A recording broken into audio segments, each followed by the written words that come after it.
रोशना कहाँ जाता रे? अरे बाबूजी कॉलेज जाता नहीं। तू कॉलेज जाता रे? वो लड़की का पीछा छोड़ दे, जौन तू मिला तारे ना सब पता बा। आज तो तिलकहरू आवता रे, समय से आजो तोर शादी हम दूसरा से फिक्स कर जाता नहीं। ई का कहता नहीं बाबूजी, आपके पता बा ना हम रोशनी से कितना प्यार करीला। रोशनी से?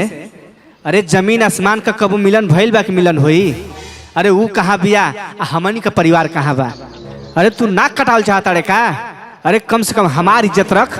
ए बाबूजी प्यार मोहब्बत ना भेदभाव से ना कइल जाला, दिल से कइल जाला। अरे भेदभाव आ दिल तू हमके सिखाइबे? चल जो आज जल्दी से आओ, तो तिलकहरू आवे वाला बाड़ा, आज ज्यादा पंचायत ना। अच्छा ठीक बा बाबूजी।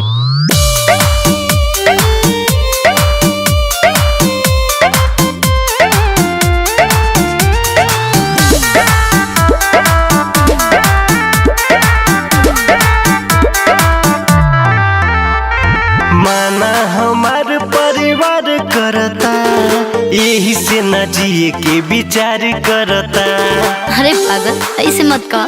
तो का करी यार? माना हमार परिवार करता, यही से न जिए के विचार करता। जा जाए सनम हम तोहरा राह में कबो न आइब हो। तू हंस के शादी रचली हो, हम रोके जिंदगी बिताइब हो। तू हंस के शादी रचली हो, हम रोके जिंदगी बिताइब हो। तो का हम खुश रहब?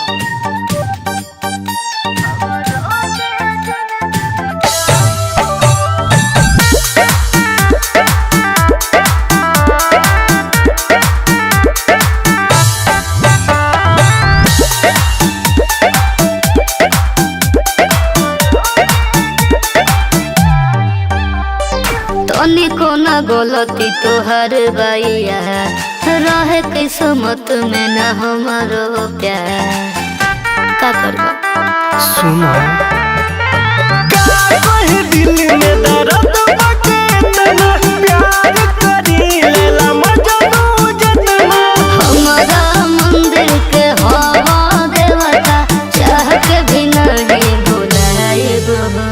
तू हंस के शादी रचली हो, हम रोके जिंदगी बिताइब हो।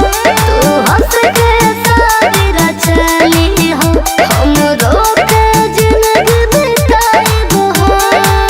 तोहरा बिना कैसे बीती जान?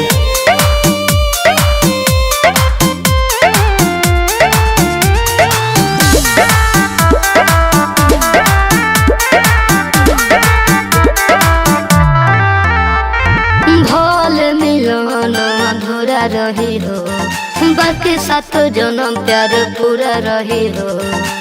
हम दूरा के भी तोरा पास रह पागल। ऐसा मत बोला, रोशन के जिंदगी अनहार हो जाई, तोहरा से दूर यार हो जाई।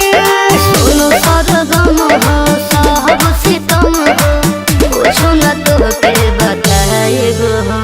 तू हंस के शादी रचली हो, हम रोके जिंदगी बिताइब हो। तू हंस के शादी रचली हो, हम रोके जिंदगी बिताइब हो। चला भाग चलल जा।